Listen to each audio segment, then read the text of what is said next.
Hello, friends. Thank you so much for being here. I'm Christiana Gaudet. I am not the Tarot Police. However, this is going to be a webinar, perhaps a discussion, really is what it's going to be, about tarot ethics and how each of us can figure out what our ethics are or could be or should be. So I say I'm not the Tarot Police because I can't tell you what your ethics are. That's why this is not a class. And it is interesting. It is interesting that I would say maybe even 5 years ago, 10 years ago on social media, you could see people in tarot groups talking about tarot ethics like it was a monolith. And like if you did something different than someone else, you were outside of your ethics. These days, I'm not even sure we're talking about tarot ethics as much as we should be, which is why we're here. We are live streaming right now on YouTube, both horizontal and vertical, on Twitch, on Facebook, and on Instagram. So wherever you are, let me know what your thoughts are about ethics as we get into this conversation. And it's so nice to see all of you. Of course, a shout out to the members, the moderators over on YouTube. We absolutely appreciate you. Being in the field, Serena, thanks for being a member. We also have to defend our practice in a way we did not in the past. Can you say more about that? Defend our practice from whom or from what more than we had to in the past? Can you expand on that? Disclaimers are part of the ethics. So as soon as you say that, I'm wondering, I want to hear more. I want to hear more. Talk to me. You say disclaimers are essential. Talk to me about that. This is really, this is an important thing. You know, what are in this practice? What are disclaimers? What does that mean? I'd love to hear more. Michelle's Mystic Corner, so nice to see you. Jaeger Squad looks satanic. If you want it to be, sure, whatever you like. Here we go. And over on Insta, I see some folks joining there as well. Please feel free to get your comments on in. Nine Worlds Tarot, thanks for being a member. Ethics are good. Having a standard of behavior according to your core values and a desire for the highest good are excellent to have. Agreed. Agreed. And Barbie, as someone who doesn't read for others, I'll be mostly listening in here. Well, I'm glad you're here because that's going to be part of our conversation. For sure and for real. That's going to be part of our conversation. All right, let's get on over to CardCam. And what do we see here? We see a book that I wrote. This is the second edition of Fortune Stellar. And I brought this out as I was planning this class. I was like, well, I've written a lot about tarot ethics, and most specifically in this book, which was first published in 2010 and updated in 2017. If I do the math, I think we probably need a new update. But check this out. Okay, and this is very specifically for professional tarot readers. But what did I decide here? When I wrote this book, okay, first, structuring your tarot business, sure. Mission statement, vision statement, service fees, venues, blah, blah, blah. Second chapter, your professional code of ethics. And at that point, when I was writing this, I suggested that every professional reader should have a written code of ethics. Now, where did I get that from? I got that from the American Tarot Association back in its very beginning. When the American Tarot Association and the Tarot Certification Board were one organization, creating a code of ethics was part of the certification process. Like there was no way around it. If you wanted certification, you had to have this conversation. You had to create that code of ethics. So let's Talk about it.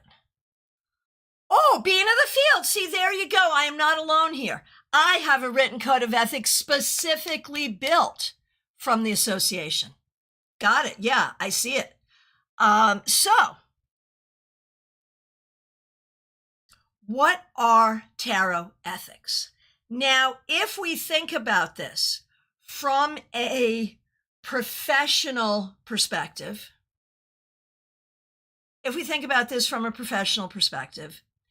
I think, tarot ethics will encompass how you work professionally. But here's a question. If you read for other people, but only casually, do you still need tarot ethics? I'm going to say yes. What if you only use the cards to read for yourself?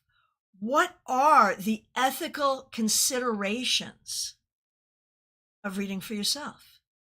Are there ethics involved there too? I would say 100% yes. 100%. So, yeah, Serena, being in the field says everyone needs tarot ethics, even if you're reading just for yourself. Yeah, this is what I'm thinking too. Now, okay, what are tarot ethics? I'm going to say, and I'm happy to hear from you. Like, I started out, I'm not the tarot police, right? I feel like, right, Barbie, I may have them and not even know it yet. Exactly. I feel like, and, let's go back to what Kristen Louise was saying, Nine Worlds Tarot. She, without being asked to, she says that it's having a standard of behavior according to your core values and desire for the highest good and desire for the highest good. That's like you have, Kristen Louise, you have just given a great definition of ethics. That when you are working with the cards, you're going to have a standard of behavior with your cards according to your core virtues and your desire for the highest good. So, I think for some people, tarot ethics can include not riffle shuffling their cards like I do. Like, there are some people who really cringe when I do this, right?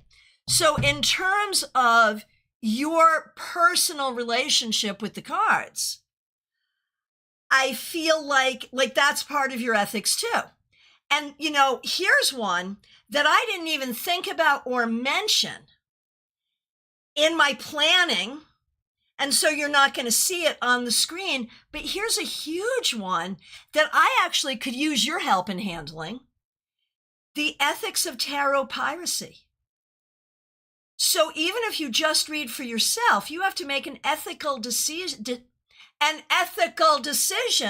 about whether or not you will buy pirated decks. And that's kind of huge because, like, if you go to a market, chances are most of the vendors have pirated decks because they're right. Allie Mammon, how you treat your cards is also ethics. I would think so. But here's a question I didn't even think we were going to talk about. But I end up in tarot gatherings where people pull out their cards and I can see they're using pirated cards. Do I say something? Do I not say something? What do I do? I've gone to markets and have pretty much talked to every single dealer there and say, look, these are pirated decks. And some of the people that I said that to were like, so, and just didn't care. And I was like, okay, you're a horrible person. There it is. I'm sorry, but my ethics tell me that you're a horrible person in that situation. Other people, though, honestly didn't know. When they bought their cheap decks from Temu, they thought that's just what it was, and they didn't know. Right, Allie Mammon, how do you know when they are pirated decks? I think, right, Barbie Bird, right. How do we know if they're pirated? Exactly. Being in the Field says purchasing direct from the author or publisher is a good way to go. But even stores carry pirated decks. It happens. I think do the research. How did I know that the Light Sears was pirated? Because there is no legitimate version of Light Sears that comes in a tuck box. So if you have a little tuck box of Light Sears, pirated. So before you buy a deck, look at what it's supposed to look like and make your comparisons. And the other thing is, if the price is too good to be true, that's probably why. Ness, I was lucky with my first deck that it was not pirated. It was absolutely lucky, right? Oh, here's a good one. Pam, what about reading for kids? Should a parent be present? At what age would you read for young adults? I read at block parties. Okay, friends, tag it kids. We know it's reading for kids. Tag it kids. Tag it kids.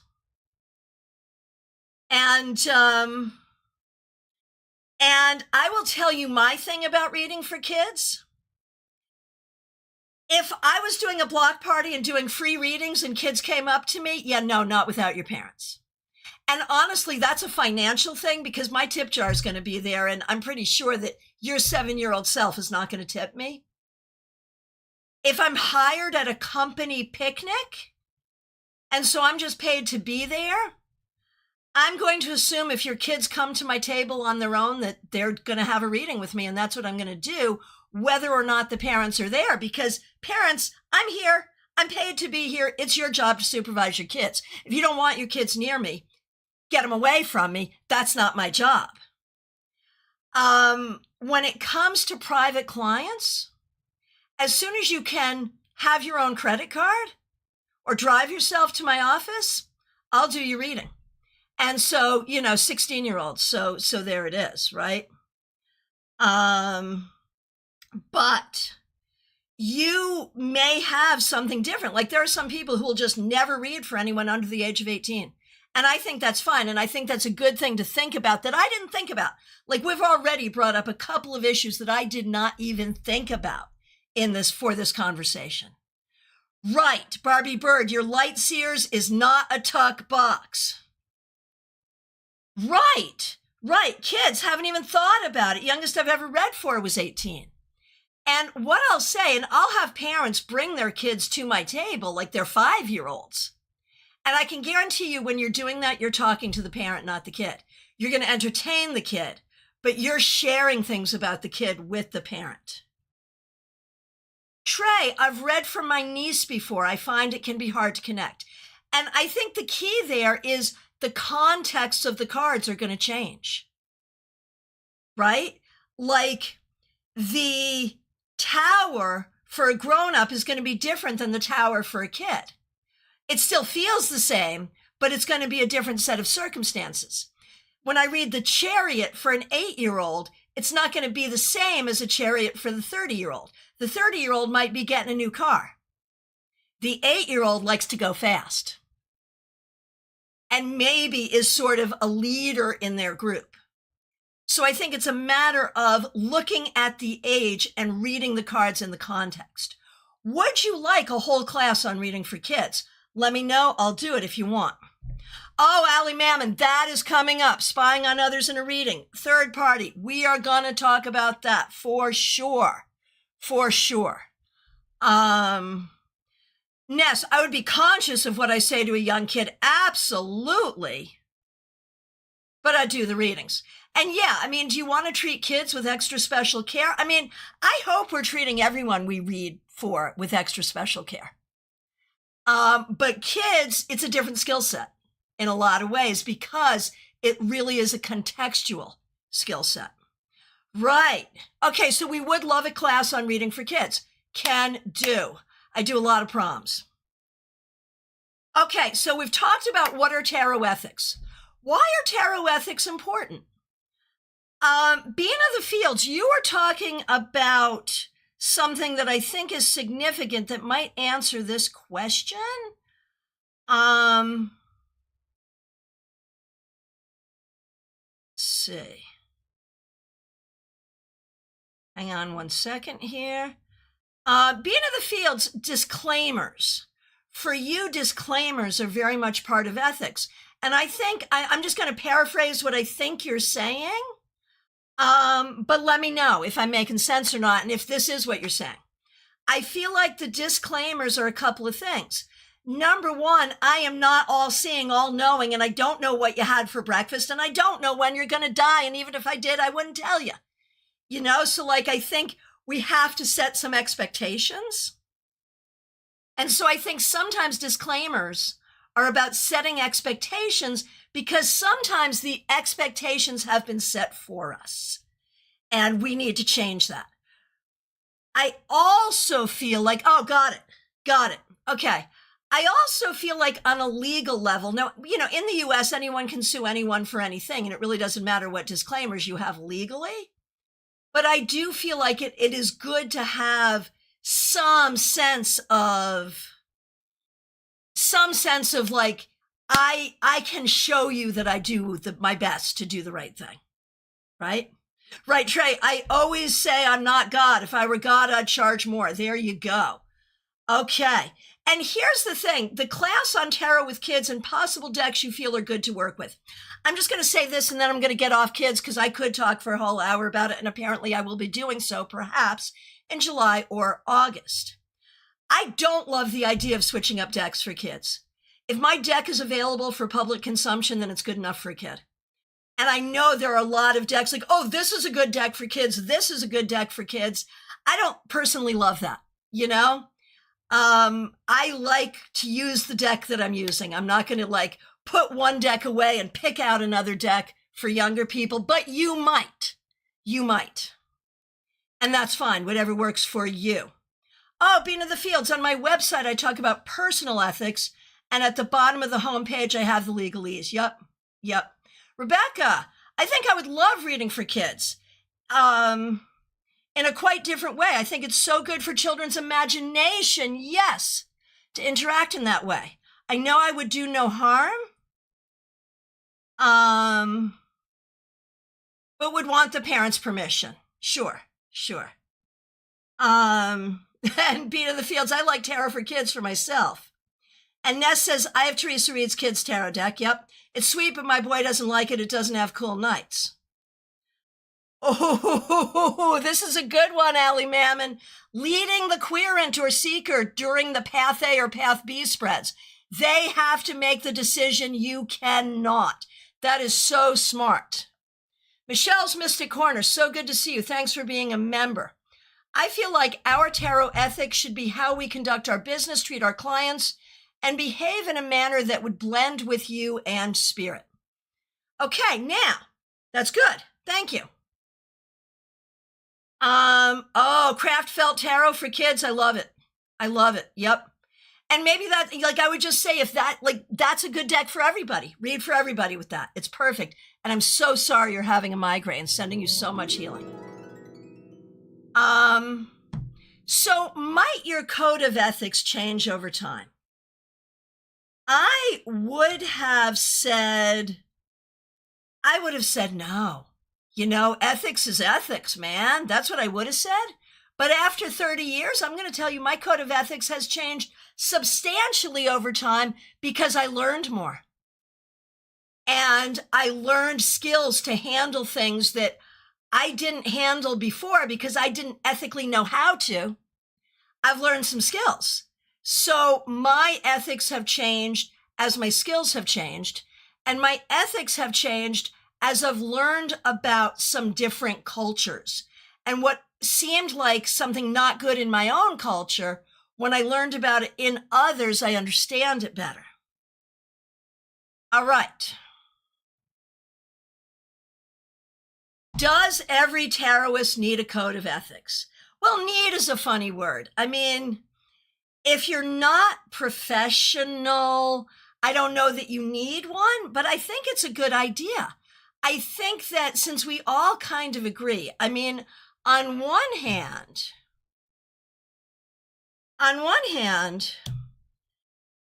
tarot is a game. Tarot is 78 pieces of cardboard, but I think we also believe there is something sacred here. And as such, I think we'll get better results, even in our own self-reading, if we treat it as something sacred. Yeah, if Kristen Louise, dead on. If you're going to be a good and reliable one, yes, every tarotist needs a code of ethics. Absolutely. Oh, Ness, here we go. This is a really good one. I read for friends that know each other. I would never share what they asked or what I told them. And I actually covered that in my chapter on ethics. I actually covered, okay, third-party readings, that got mentioned, right? Magical cures and spiritual services. That's one where my opinions have changed. I used to think magic for hire was always bad. Now I think there are ways it can be done ethically, not necessarily by me, but by people who are trained in their own culture to do it. Hey, Carolina, nice to see you. Third-party readings, we already saw that one. Fees, how we handle money, charity work. But somewhere in here, predicting the future, that's one we really have to talk about.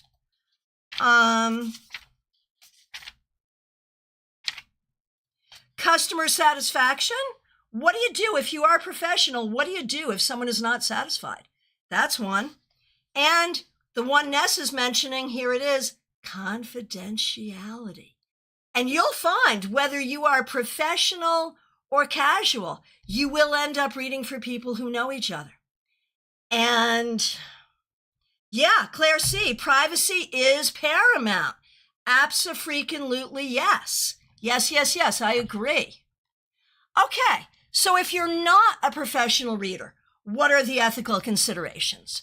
We're going to say, like, we start with your deck, you know, making sure that your deck is ethically sourced, ideally, and how you deal with your cards, how you treat your cards, and how you let your cards treat you. For example,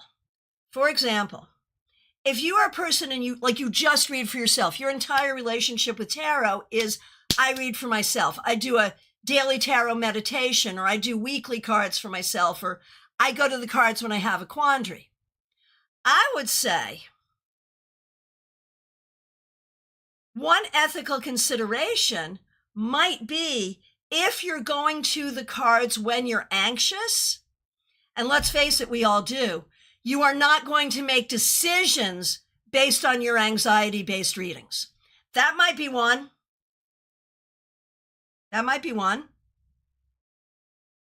Oh, Trey, that's interesting. Would you consider Reiki to be a form of magic for sale? I would not. But what an interesting question you bring up there, because even when I was like, no magic for hire, I was all about the Reiki.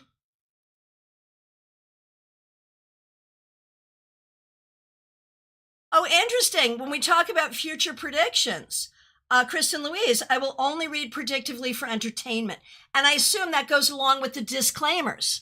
You know, like going back to Being of the Field, Serena, her sense of disclaimer, I think, is, you know, really interesting and important, because that's part of the disclaimer. If I make a prediction, a disclaimer should go with it. You know, because if I'm predicting that you're going to get some money that you weren't expecting, don't spend it till you get it, man. Or if I'm predicting that you're going to meet the love of your life soon, I'm also going to have to say, hey, you might meet other people soon too. You're going to have to decide which one is which. Right? Right?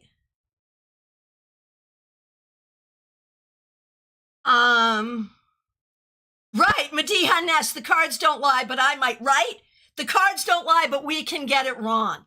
And I think when you're reading for yourself, that's really important too, because what if you're reading to try to get out of a funk and your misinterpretation of the cards based on fear or desire is actually getting you more into your funk? I think you have an ethical commitment to yourself and to your tarot practice to recognize that and go get some ice cream.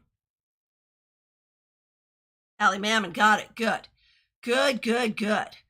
Okay, very good. Go ahead and get whatever thoughts or comments you have in wherever you're watching.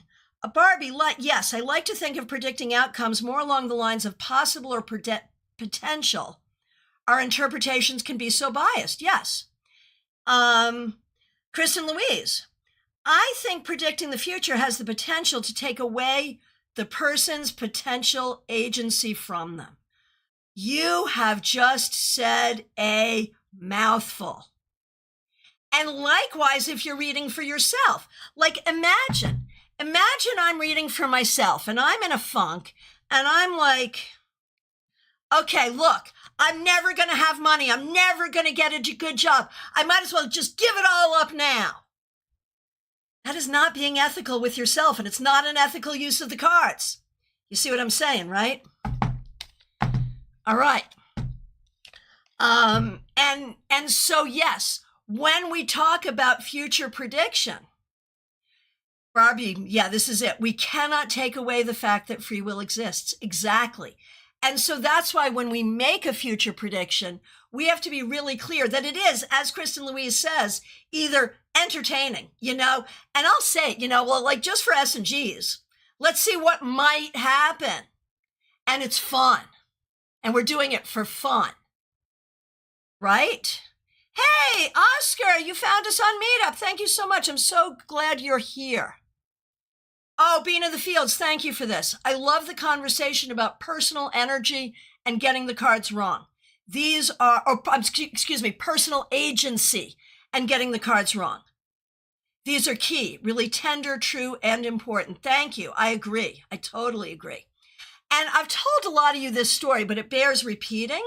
When I was very early in my practice, I was reading for somebody. And I saw she was really happy at her job and people loved her and she could be at her job forever. And I didn't think to qualify that. I should have. She calls me up a few weeks later and said, you couldn't have been more wrong. I got fired. I said, oh my gosh, what happened? Well, you told me I was so well loved. I just didn't go to work for 2 weeks. But that was kind of on me because I should have said, it looks like as long as you keep doing what you're doing, everything will proceed appropriately, So all of that. Okay, Claire C., what if a client speaks about abuse that you should report to authorities? I had to always report as a teacher. We are not technically mandated reporters, but it's an interesting thing. Because we are often the first line of defense. We are the first people. And I'm going to say, I don't know that we have an ethical responsibility to report to authorities, and maybe the opposite. Maybe we don't. But what we do have is an ethical responsibility to get them in front of the right people. So whether it's suggesting therapy, referring to a therapist, referring to social services, referring to those people. And I think that when we're reading for others, either casually or professionally, referring to the right people is really important. Right, Oscar, right. I have to clarify that this is entertainment. And when I'm doing psychiatry, that's medical. Got it. Yes, exactly. Yeah, Rebecca, numbers for suicide hotlines and other crisis numbers. Absolutely. Numbers for the domestic violence shelter. Numbers for the food bank. I mean, you never know.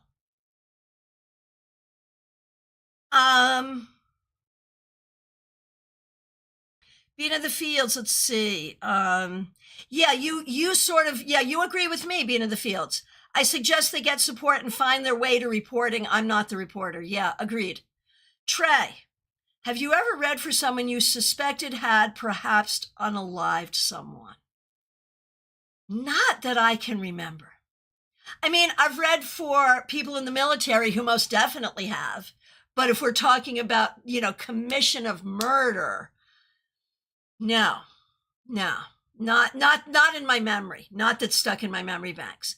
One of the weirdest ones I ever had was the guy who had come to Florida to detox from his heroin addiction, but he wasn't going to a detox, even though we have so many of them here. He was just going to hang out on the beach and not do drugs.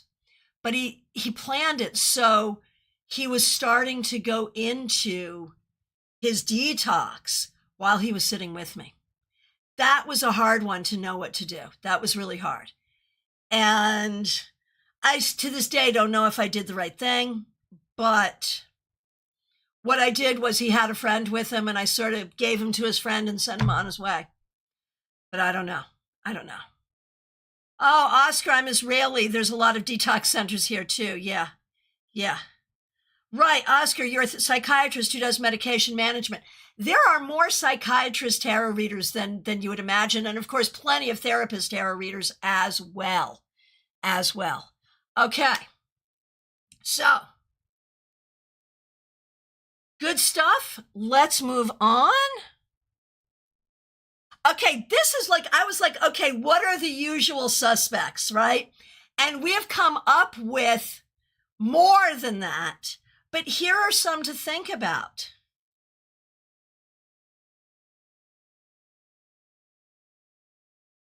Oh, and now that Jen has gotten it, I just got it. Oscar de la Yenta. Right, got it. I didn't get it until Jen got it and pointed it out. So well done, Jen, and well done, Oscar. Very good. Okay, health readings. So interesting. We're not doctors. I mean, except for Oscar. Oscar is a doctor. But I would also think that in a tarot reading, you're not going to practice medicine. I would guess.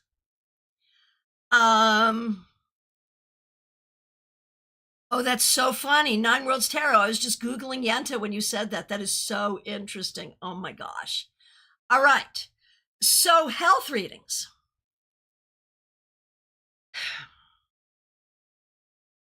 If you are uncomfortable doing health readings, like I am perfectly okay just saying, yeah, you don't need to do them. But the thing is, we all live in bodies and our bodies have issues. So like as a full service reader, I feel like I have to comment on the physical body if that's appropriate. And, oh, Being of the Fields, I love this subject as I'm wandering into reading for the elderly. So what is so interesting, and I can do this better now that I have more gray hair. Like I've always read for older people, younger people, like at any age I've read for people of any age. But I'm getting more older people now. And some of that's being down here in Florida, which is God's waiting room. But some of it, I think, is I've earned the badge. The wrinkles and gray hair have made me more approachable. And we have very frank conversations about death, which I did not know how to do 10 years ago, 20 years ago. But, we have these conversations. Okay, so regarding the medical stuff, Being in the Fields, who's a medical intuitive? I'm not, so I don't use the cards to assess physical ailments, but I can read in a way that is discussive and supportive. Right. So I think there's a couple of situations. One is just the general, they're healthy, but they wonder how their health is. And I will always say, and here's the disclaimer. You're absolutely right, Being in the Fields, disclaimers. I use them every day and I hadn't really thought of it, but I do. Your best source of health information is your doctor. But I'll see what I see. And here's the thing. I've had better luck with this than you can imagine. And I've shared this story too, but it's worth another tell. I'm working a party and someone throws that question out at me. How's my health? And I do what I do. I'm not a doctor, but I'll tell you what I see. What came up was the Two of Pentacles, and immediately I thought of breast. Sorry, but I did. Two of Pentacles, there it is. And that's what came into my head right away. I said, have you had a mammogram recently? And she said, no. I said, do me a favor. It's probably nothing, but it won't hurt, right? It won't hurt. Just go get a mammogram. So she calls me 2 weeks later and thanks me for saving her life, because she had like stage 0 breast cancer that was just detected in the mammogram, that she went because I told her to go. So now, transversely, I read for my own mother while she had cancer in her body.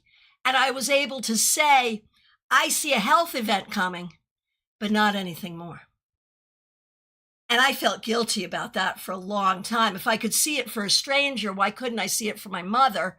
And okay, this is internal tarot ethics as well. I had to come to the understanding that if I'm to see it, I see it. If I'm not to see it, I don't see it. Right, Trey. Some things we aren't supposed to know. Agreed. So, yeah, you could argue it relates to life contracts. I agree. I absolutely agree. So, health readings, yeah, being in the fields, I agree. Reading for family is much tougher. Health readings, it's an issue. Like, don't go in doing it if you aren't clear on what your ethics are and you aren't clear on what your voice is going to be and you aren't clear on how to handle it. Likewise, if you think, and this is going to come up in dire predictions. Hey, Norma, good to see you. Thanks for being here. This is going to come up in dire predictions as well. Making dire health predictions. And it's also true now, third party, it comes up in third party as well. Where like, my dad is sick, how's my dad? And I think if we don't want to, like, here's the thing. If you don't want to do the health reading, but you do want to address the question to say, I can't say what his prognosis is or might be, but I can say what he's experiencing and I can say how you'll be able to support him. And, same thing with how's my health. If you don't want to do that, you can say, well, I can't do a health reading, but let's pull some cards on your relationship to your body and how well you're taking care of yourself. So there's lots of ways you can take a question that doesn't fit into your ethical framework and turn it into one that does. So they're still getting their question answered just differently. Does that make sense? And does anyone else do that? Okay, magic for hire. Excuse me. Oh, being in the fields, brilliant. This is what I do. It's good. My clients love it. Yeah, agreed. So here's why magic for hire was my issue. It's because of all the neon sign psychics who will draw people in with readings for $5, $10, $20 and will say, I see a dark curse over you. Unless we do something, bad things are going to happen to you. And I had never seen magic for hire done ethically. And so in my mind, all magic for hire was coming from those shady scammers and therefore should not be done. Now, later on, I met people who came up in traditions that do workings for each other, conjure people. And they have fair rates, their rates don't change, and they don't scare people. The conjure man doesn't come to you and say, oh, you need this. You go to the conjure man when you think you need someone or something. And I think that's the difference. Right, Katie, my inbox is flooded with magic for hire on TikTok. And so being in the fields, I think it's not that magic is not a commodity or is not. I think it's about scaring people into it. I get the clients after they've been fleeced. I had a client who had lost her son to drugs. And the reader kept calling her and saying, your son is going to do drugs in heaven. You have to pay me more. And we're talking about tens of thousands of dollars. And I had to convince this client, like, no, that's not a thing. That is not a thing. Now, exactly, Ness, in my tradition, it's standard to do periodic cleansing from bad energy. And I would assume if I didn't want to do it myself, I could hire someone to do it, and that would be a fair exchange. Right?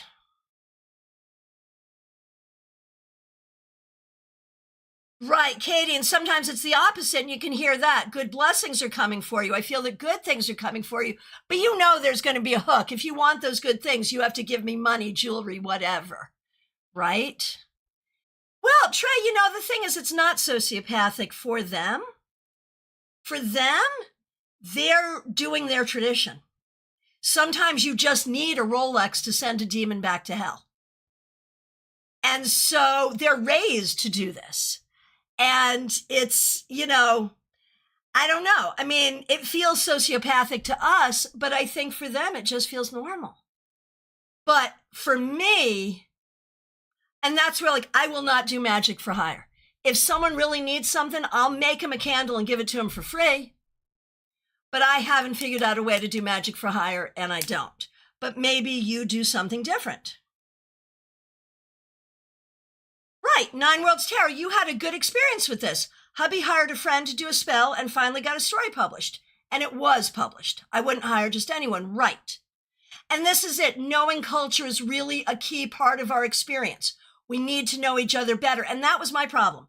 I was like, absolutely no magic for hire, because I only saw one culture doing it, and they were doing it in a way that ripped people off. And so, yeah, absolutely. Right? Nine Worlds Tarot, my spells suck. I would never charge for something I suck at. Well, and I love that for ethics. If you're not good at it, don't charge for it. That's brilliant. That's brilliant. Okay. Dire predictions. And this is where, Mitchell Osborne and I think a lot of you know Mitchell. Mitchell Osborne and I have some great conversations about this, because he and I have we love each other, but he and I have different ethics about this. If you're in a reading and you see something, you haven't been asked, you just see something, you're doing a general reading and you see something really dire, do you say it or do you not? Mitchell believes that if it's on the table and I can see it, I must say it, and I must find a way to say it that is supportive and appropriate, but still gives the message. My feeling is, if I can't find a way to say it where I don't think it's going to do harm, or where I don't think it won't do harm, I'm not going to say it. End of story. I don't care if it's on the table. So maybe in that way, it goes back to it's a skill issue. I think Kristen Louise is on it. If you suck at it, don't do it. So if I can't deliver this message in a way that isn't going to suck, for me, I'm okay with not saying it and just trying to point people in the right direction. If I clearly tell you to go see your doctor, go see your MFing doctor. But I'm not going to say what I see. You see what I'm saying? Claire says, yes, say it. Being in the field says, I believe there's an in-between. Hey, Empath Zenpath Shorts, good to see you. Thanks for being here. Rebecca, that's helpful to know. Good. Being in the fields, I'm a bit more on your vibe here, right? And so, again, there is no right and wrong. And I can give you a great example of this. During the time when I was with the ATA, where there was we didn't really have internet. We had email. We didn't have social media or anything like that. So we're sharing things back and forth via email. And I found another professional reader whose statement of ethics was the exact opposite of mine in one point. His statement was, I will never do more than 3 readings a day, because that is the extent of my energy. My statement of ethics was, if I can possibly get you in as quickly as you want to get in, I'll stretch to do it, because my energy works differently. I can do 12 readings in a day, and the 12th is going to be as good as the first. I know that's how I work. And so we had exactly opposite statements in that one regard, and we were both correct for ourselves.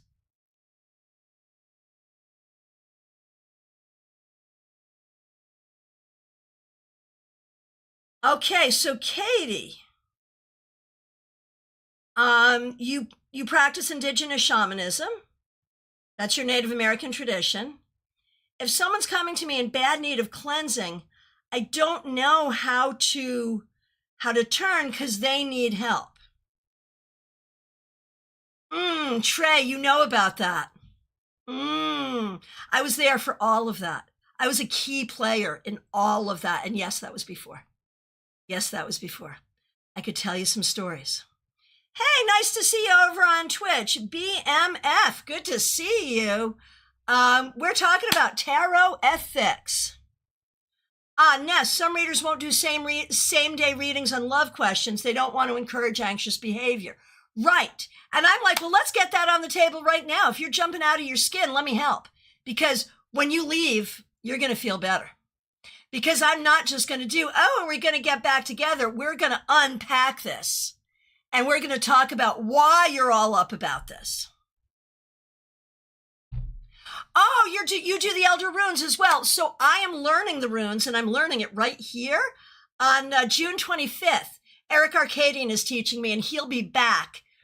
He's coming on once a month, so you can see that too. We do that. Oh, you don't feel ethical charging for it.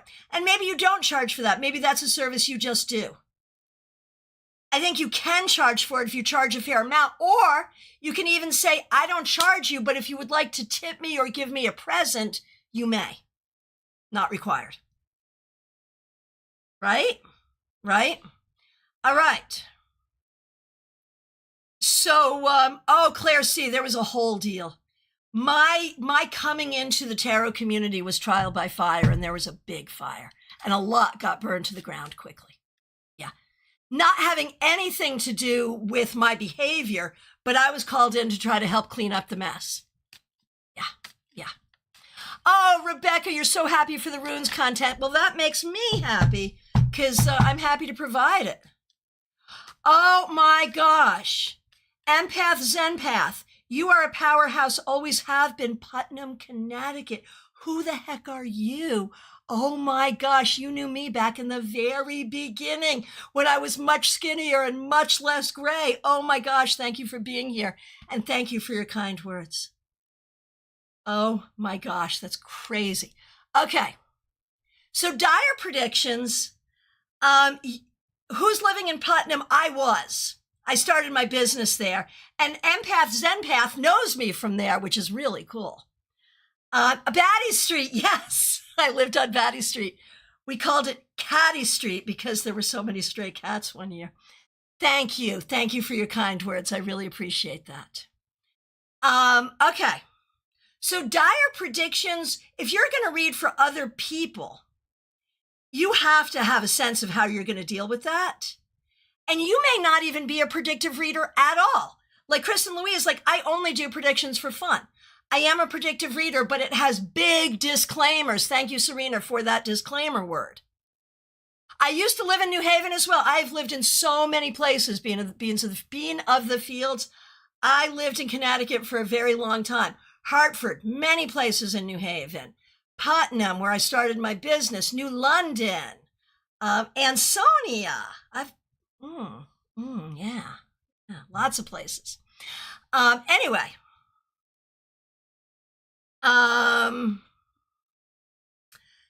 So when you're reading for others, you have to know how you're going to handle the prediction piece and if you're going to handle it. If you're not a predictive reader, you can talk about how to prepare for the future rather than what's going to happen in the future, or how to create the future that you want. Now, third-party readings, tarot spying.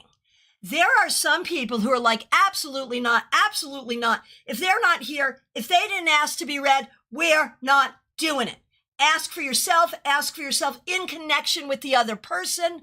Don't ask about this person. And Nine Worlds Tarot, Kristen Louise, absolutely, don't do third party. I spend most of my time doing third party readings, I swear to gosh. And here's my thinking on it. Not in a gossipy way. Not in a gossipy way. And as soon as it comes to gossip, I come down to why do we need to know that? Why is this important to you? Can we discuss why this is important to you? But if I'm reading for a mom who needs to know how to best help their kids, we're going to look at those kids. If you're on a dating app and you want to know if you should go for coffee with Bob, Tom, Bill, Dave, or Henry, I'm doing those readings. And if you have an issue with your boss and want to know how to handle your boss, I'm doing those readings too. So my ethical considerations around third party are primarily, is it helpful or is it hurtful? And sometimes those third party questions are really about themselves. For example, the person who had been divorced for more than a year and her ex-husband was remarried, she wanted to know what the sex life of her ex-husband and the new partner was like. I was like, we're not going to do that. But I'm curious as to why you want to know, and did that reading. And there was a whole thing there that involved trauma from the marriage, and that was what we needed to deal with. So very often those third-party questions are your clue for what you really need to do, because there's something there that you have to deal with, right? Oh, Nine Worlds Tarot, maybe once I become better at managing those situations, I'll start doing them. And that's it. And I think that's a really good point when we talk about, do our ethics change? As we get better at something, then we might take it on. I think that's really fair.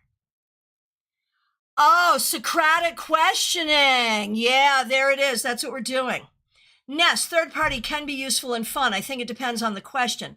Like the worst question I had was, when is my boyfriend's sick wife going to die? That's just disgusting. I mean, it depends on the energy with which it's said, I think. But yeah, I mean, we have a lot to manage and there's a lot at the table.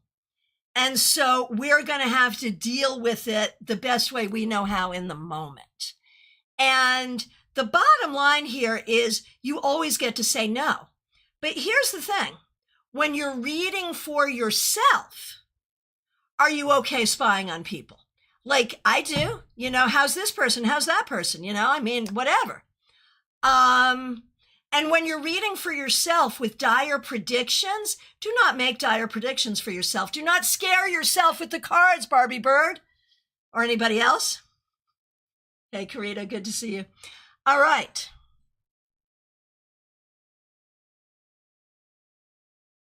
Here's the one, and this came up earlier. Someone mentioned this earlier. Trey, people are wild. Some stuff just shouldn't be spoken aloud. And the thing is, like the tarot table is a safe space to say the things that you can't say any other place. And we have to be able to sort of figure out where our boundaries are and what we will absorb and what we will deal with. I quit being a Dionne Warwick psychic friend back in the 90s when the question I got was, oh, this goes back to your question too, Trey. The question I got was, should I use a gun or a knife? And I was like, back away, man. You're, no.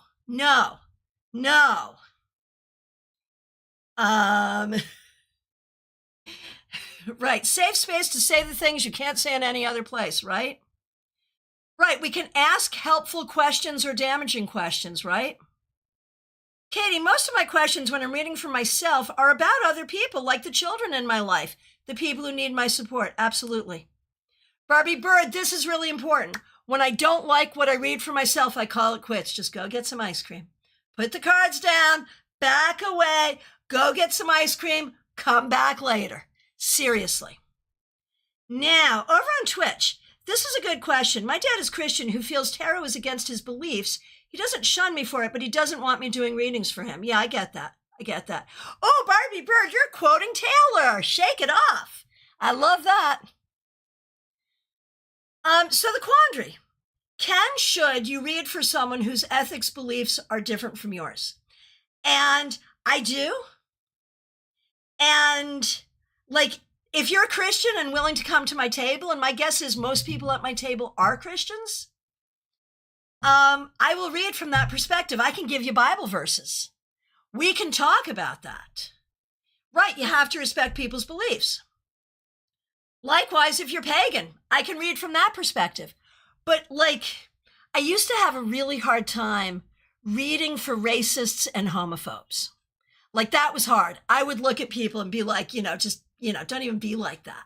And I came at it from a place of moral superiority, which was inappropriate. I was younger and less wise. Right, as long as their beliefs aren't bigoted, right? But they are. And so I used to give people a really hard time for being racist at my table. I decided I can't imagine why, round about 2016, I started having a different perspective. And it worked. And here's the story. The woman who came in, she was very, very upset. Her story was her son had been abducted by a gay man and was holding him hostage, essentially. And I was like, okay, let's look at what's really going on. The truth was her son was in a happy, healthy relationship with a gay man because guess what? Her son was a gay man too. And the conversation, when we got there, the conversation was, well, then I can't be with him. I can't talk to him. She was ready to disown him. And I'm like, but you want to see him in a happy relationship, right? And it looks like this guy is really doing a good job taking care of him and he's really happy. Do you see that? And she's like, yeah. I was like, well, why wouldn't you want a relationship with your son and why wouldn't you want your son to be happy? And this was all guided by the cards. And she ended with, I guess I'll call my son next week and see if I can take him to lunch. So yeah. And that's it. Could you come to it from a point of view to form connection or understanding with intention to find middle ground, right? Right? Exactly. And I mean, it's harder with racists.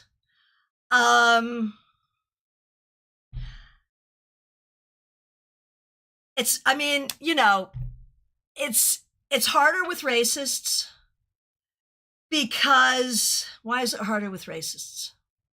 I don't know. It's all hard. It's all hard. But from my perspective, I can read for you. Even you can be when we do the runes, we always do the disclaimer about how we're not folkish. But I get folkish people in my office. I read for them. So it's hard. It's really hard. And I don't think there is a right or a wrong way here. You have to do what's comfortable for you. The thing I wanted to do in this discussion was to get you thinking about this.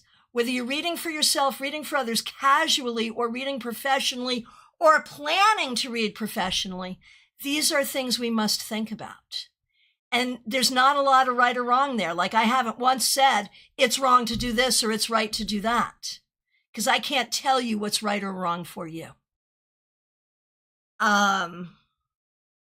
I do think confidentiality overall is probably one we could all agree on, though. I mean, just as a basis. And I also think the idea that we are here to help, not hurt, is a basis. So I think there are some basic things we can agree on here. Oh, I love this. Being of the fields.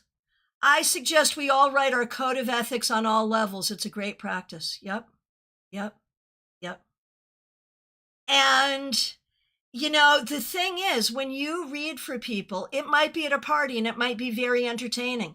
It might be at someone's wedding where, it's just happy and we're having fun.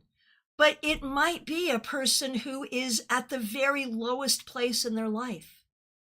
I have read for people going through horrors that you could not even imagine. And we have to be able to hold space for that in some way. And we have to hold space and grace for ourselves as we're doing that. And so we have to have these conversations with ourselves and with spirit.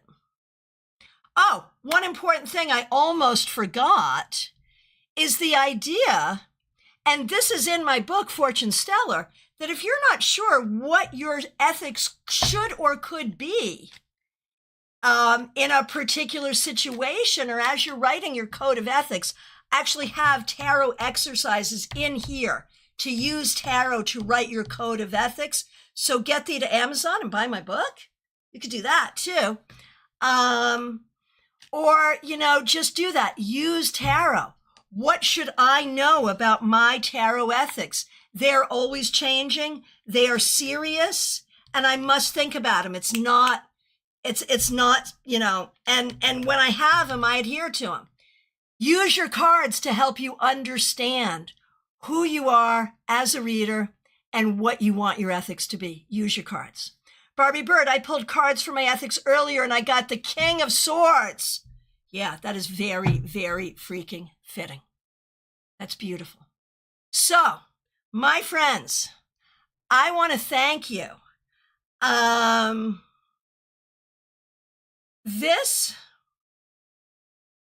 Katie, I'm not an IT person. There's only so much I can do. I'm sorry. Talk to the IT people. My IT person's this is more accessible than it used to be. That's all I can tell you now that I'm multi-streaming, but we're doing our best. Being in the fields, holding space, interpreting, dialoguing in good faith of whole truth, support, and guidance. Have good ears. Yeah, absolutely, absolutely.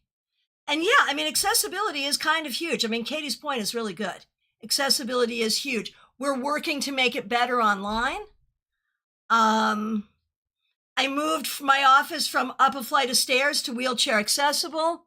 So yeah, I think that's key too. I think accessibility is key. Thank you for that, Katie. Absolutely. So Jen, I think you were the person, this class came out of this group. I think it was Ness, Jen, a couple of other people during a global tarot circle asked that we do this. And that's how a lot of these classes come from. It comes from you. So I appreciate you and your good ideas. Oh, this is so huge, Barbie Bird. Not reading and playing into people's body language. I find that manipulative. Agreed. Had palm readers do me wrong that way. Yeah, absolutely. Absolutely. All right. My friends, I appreciate you so much. Thank you for being here. And whatever you think we should be covering in July, let me know.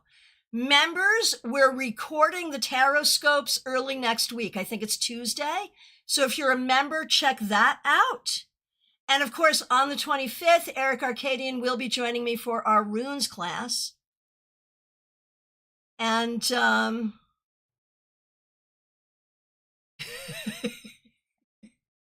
oh, Katie, you offer Zoom and phone and all those things. It's not like I can't access you. I'm just whining because I can't access your books next week, I think. Yeah, that's an issue. It's a good point. Thank you. Thank you for pointing that out. I appreciate it. My friends, I appreciate all of you. Thanks to the members, thanks to the moderators, thanks to everyone for being here. This was really a group discussion, so thanks to everyone for participating and lending your ideas and energies. I've learned so much from you. I hope you've learned a little from me. I will look forward to seeing you really soon. Of course, I have appointments available if you want a very ethical tarot reading. Reach out. Thank you all so much. Take care.